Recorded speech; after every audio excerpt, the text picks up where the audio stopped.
Back in the 70s, the golden gods of rock divided their fan base when they released an album that, well, didn't rock. Or at least that's what the naysayers said. Now, admittedly, this record and today's song were a journey into new territory, but this group wasn't apologizing. In fact, it was a matter of personal catharsis for their incredible lead singer who was coming to grips with the most devastating tragedy of his life. And the story's coming up next on Professor of Rock. Hey, music junkies, Professor of Rock, always here to celebrate the greatest artists and the greatest songs of all time. You know, if you believe, as Nietzsche once said, that without music, life would be a mistake, make sure to subscribe below by clicking on the red button below. Check the box so you always know when our new videos are coming out. This channel is definitely for you. We also have a Patreon that you're going to want to check out. This is where you can get exclusive content. You can also become an honorary producer. Get credits in the episode to help us curate this music history. I also want to thank the folks at Cream who sent me this merch. I love Cream. When I was a kid, I used to steal my uncle's copy, and then I got my own, and they're going to relaunch here pretty quick, so look for that. Now, in 1977, Led Zeppelin was a band trying to rediscover itself. The group had gone into semi-hiatus in 1975 after Robert Plant and his family had a horrific car accident. Now, Zeppelin did release the 1976 album Presence, but it has been regarded as a comparatively minor work in their catalog. So to rebuild momentum, Zeppelin planned a global tour for 1977. It was time to prove that they were still at the top of the heap. However, a series of setbacks and disasters would undercut that ambition. For starters, Robert Plant came down with a case of laryngitis, and that would sideline him for several weeks, and the band had to push back from February into April. But once it did get going, it wouldn't get any easier. The tour was hampered by incidents of fan rioting, the diminishing effects of Jimmy Page's heroin addiction, and a controversial backstage assault in Oakland. By the time the band flew to New Orleans on July 26th for a show at the Superdome, everybody in the band was on edge. So the flight touched down on the tarmac early in the morning, and the rock entourage was shuttled to their hotel in the city's French Quarter. Now, after arriving, Robert Plant called his wife Maureen back home in England and discovered that their 5-year-old son Karak was sick with a mild stomach bug. But later, Robert received a follow-up call from Maureen informing him that Karak's condition had worsened. And now suffering from a serious respiratory infection, the boy was being rushed to the hospital at Kidderminster. Only a short time later, the phone rang again. And this time the news was unimaginable. Karak had passed away. He hadn't survived the ambulance ride to the hospital. As those words echoed in Robert's ear, he just sat there on his hotel bed, devastated, head in hands. He tried to process those heart-wrenching words.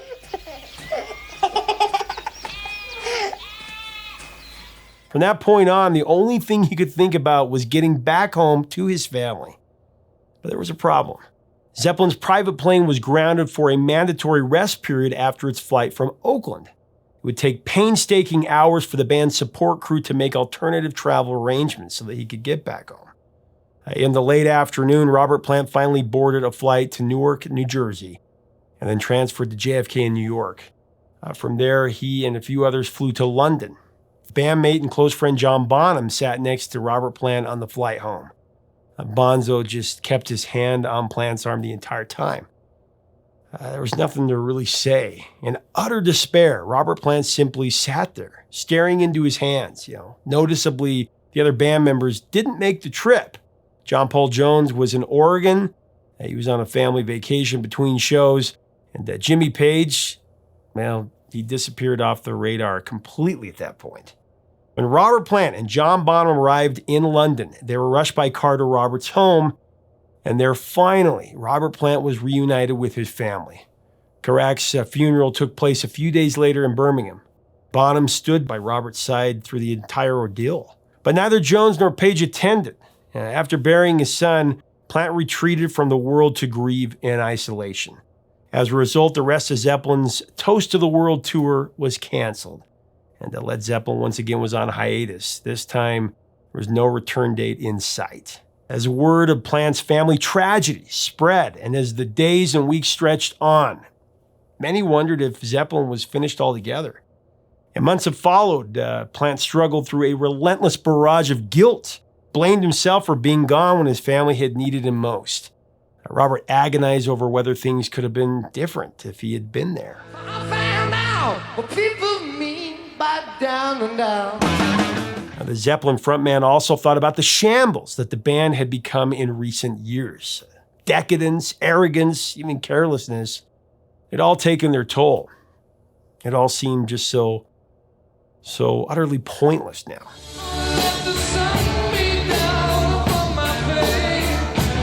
During this time, Robert Plant seriously considered quitting music altogether. In his words, he was ready to jack it in. I lost my boy. I didn't want to be in Led Zeppelin. I wanted to be with my family. According to Plant's friend Roy Harper, these were very dark times. He actually blamed Led Zeppelin for that. Not a particular person, just Zeppelin as an entity. For his being away at the time that his son died and for not being there. I think he probably came to an end with the band long before the others did. End of quote. One of the few shining lights for Robert Plant during this time was the continued support from his friend and his bandmate, Bonzo. He and his wife would visit Robert's family very often. John was one of the few people who understood how to talk to Robert Plant and put him at ease. According to Plant, Bonham was the only guy that actually hugged him or helped him at all. Sadly, though, Bonzo had his own struggles. Drinking dominated his life, and drugs too, which led Plant to say, while he was saving me, he was losing himself.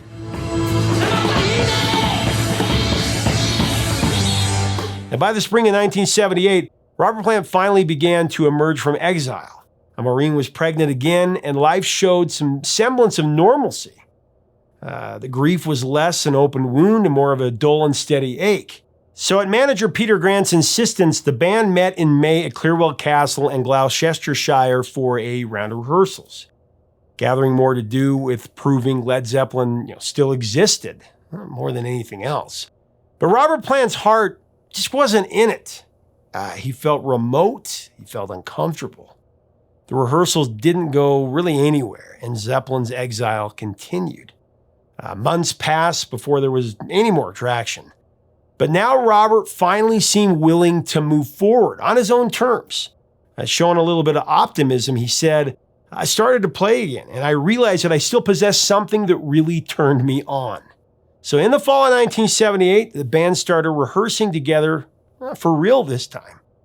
That was in London at EZ Higher Studios. However, by this point, other issues were coming to the forefront. Sadly, a drug-induced divide had begun to grow within the band's ranks. On the one side, Jimmy and Bonzo were each deep into their own vices, and on the other, Robert Plant and Jonesy, John Paul Jones, were relatively clean. In fact, when Carrack died, Robert renounced the hedonism of the rock star life and he quit chemicals cold turkey right then and there. But his split over substance abuse would have a lasting impact on how the new album came to be. After 6 weeks of rehearsals, Zeppelin traveled to Polar Studios in Stockholm, Sweden to begin recording. Actually, I guess the members of ABBA owned a studio and they were trying to lock a big-name band in for promotional purposes.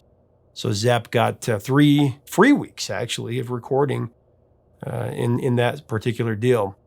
Mindful that Robert Plant needed his family really close, a plan was put into place to commute between the UK and Sweden. Each Monday morning, the band would fly into Stockholm. They'd work through the week and then fly back to London on Thursday night. Recording finished up in December of 78. In Through the Outdoor was released later the next year on August 15, 1979 in the US. And then 5 days later, it hit the shelves in the UK. In contrast to previous Led Zeppelin albums, In Through the Outdoor's primary influencer was bassist/keyboardist John Paul Jones. For the first time ever, Jonesy was in the cockpit. Since Jimmy had showed up virtually empty-handed this time around, Jones actually composed or co-composed almost every single track. Actually, Hot Dog was the lone exception.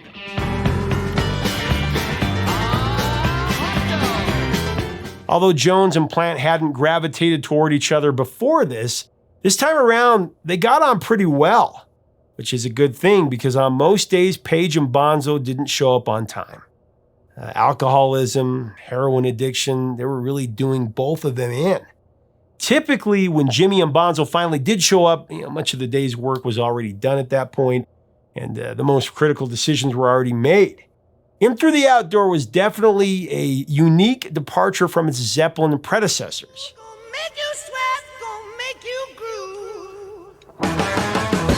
John Paul was so enamored with his new Yamaha GX1, the synthesizer, that he nicknamed the Dream Machine. He used it considerably throughout the album.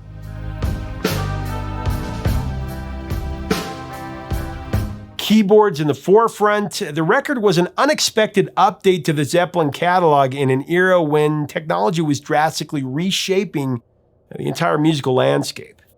And though some saw the synth-influenced tracks in keeping with the times, others were quick to cry wolf. Zeppelin didn't sound like Zeppelin anymore. The band had lost their way. The album was off-brand. How many times have we heard that one? Meanwhile, other critics took aim at the veteran rockers for not sounding modern enough, saying that they were still stuck in the past, playing dinosaur music. I guess when you're on top, you're damned if you do, and you're damned if you don't. The litany of grievances from the disillusioned and outright ornery was long and specific at that point. They said that Led Zeppelin had become tentative, indecisive, and had little to offer in the way of hard rock.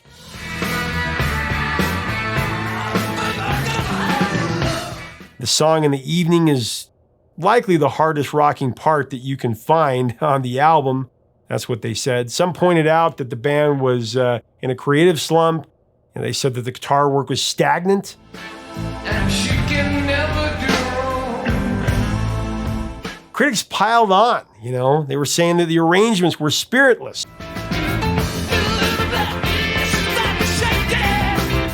That the production was muddy, with the synths too perky.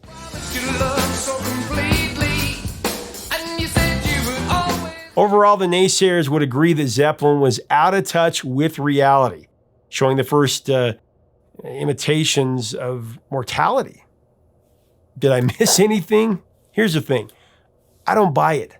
I honestly think that there's a lot to like about this album. But I will say that even Plant, and more particularly Page and Bonham, they did have some reservations about the record. The latter two weren't especially thrilled with the record's softer direction. But in the end, kind of shrugged it off. They just come back rocking harder next time.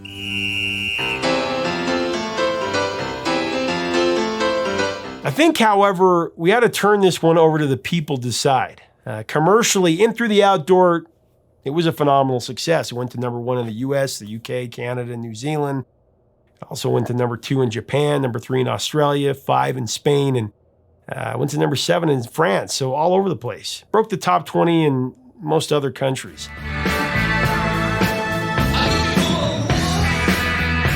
In the States, it sold 5 million copies in just a matter of months. It's since reached, 6 or 7 times platinum in the US.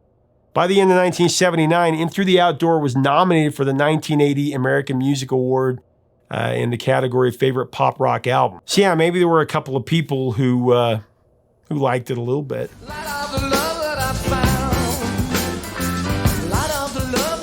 So let's get in today's featured song, All My Love, track 6 on the album.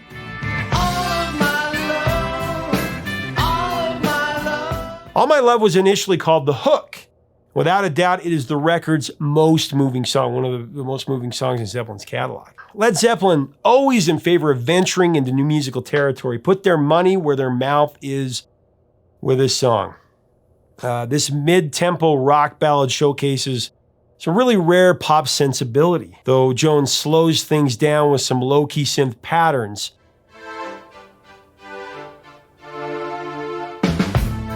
He also delivers a distinctive bass line that keeps you nodding along.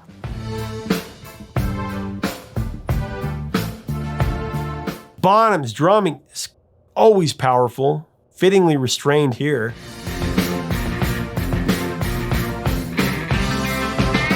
And Page, for all his reservations about concert audiences doing the wave to this one, still provides some stirring, highly textured guitar work.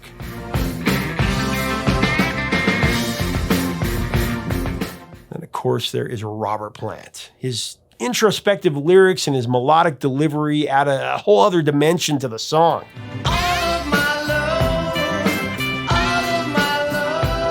All My Love's theme is a heartrending tribute to Robert's departed son, Karak.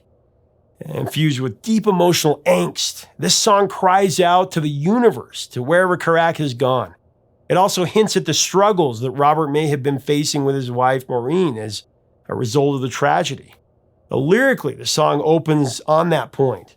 Should I fall out of love, my fire in the light, to chase a feather in the wind?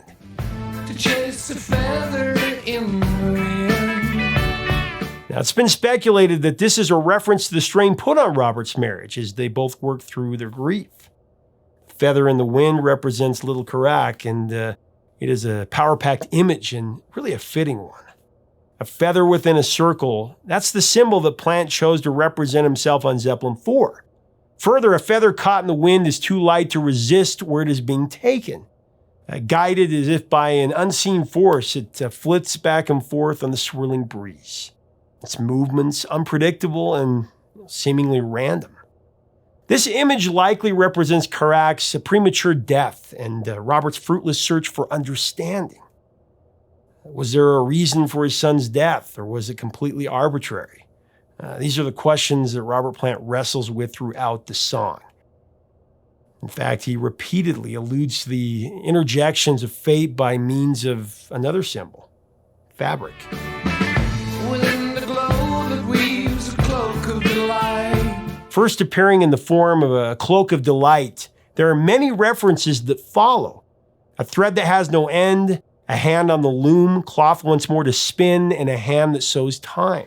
Yours is the cloth, mine is the hand that sews time. With the use of these fabric-related images, Robert taps into an ancient belief that divine beings controlled the boundaries of our existence, often symbolized by the act of weaving or sewing. From King Arthur to Achilles to the halls of Valhalla. Plant was ever the mythological aficionado.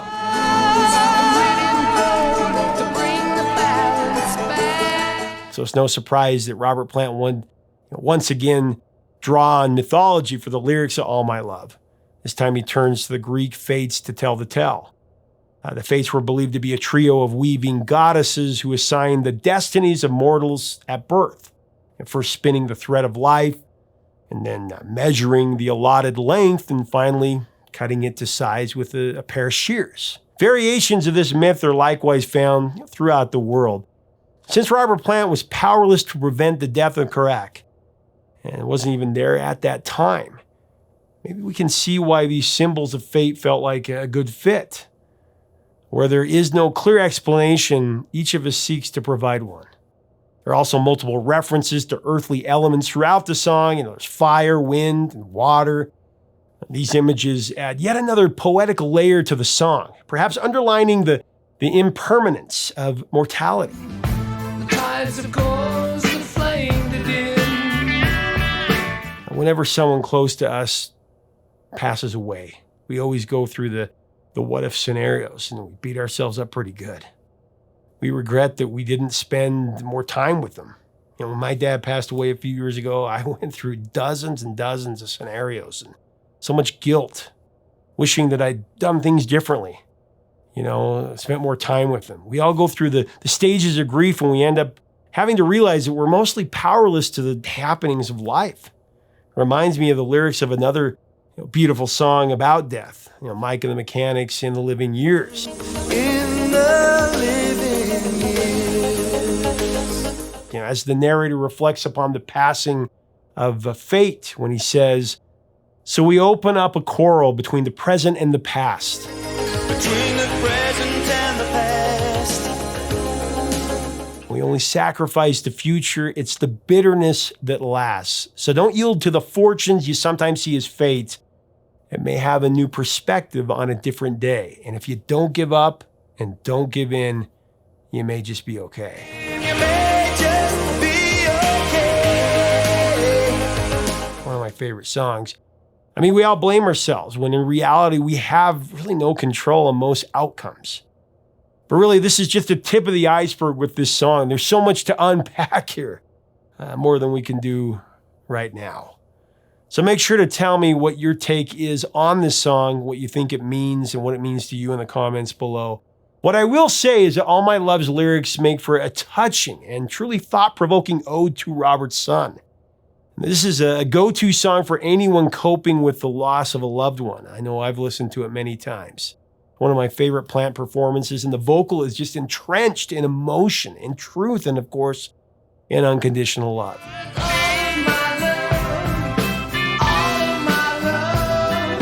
And summing up the song, Robert Plant has said, "All My Love paid tribute to the joy that he, Karak, gave us as a family." All My Love was covered by the London Philharmonic Orchestra in 1997. Great White did a version in 99. Ween in 2004.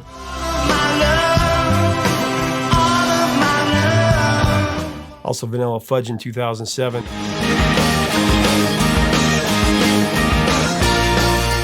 And members of Yes in 2008.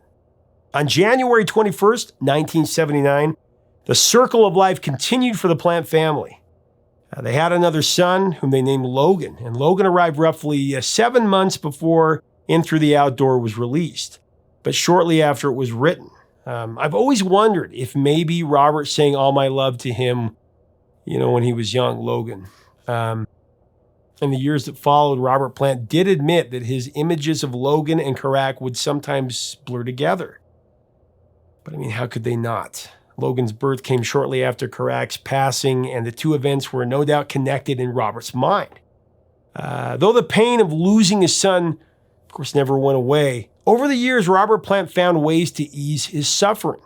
Robert has stated that Karak has actually popped up in some of his songs over the years. One such instance is in a song called I Believe.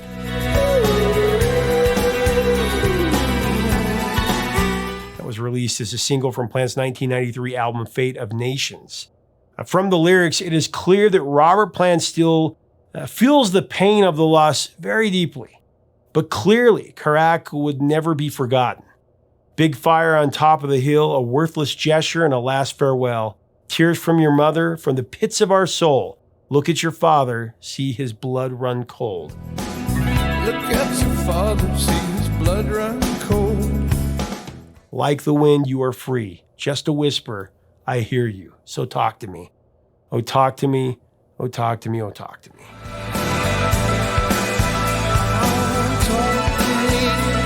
Robert Plant captured his deep, ever-present, and unconditional love for Karak in these compositions, and of course his memory lives on in this eternal music.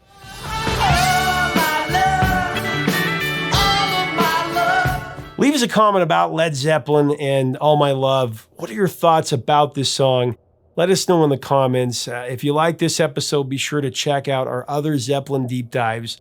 We've covered Kashmir, the Rain song, Whole Lot of Love as well. Don't forget to subscribe below if you like this video so that you never miss out on our upcoming stuff. We'd love to have you as part of our community.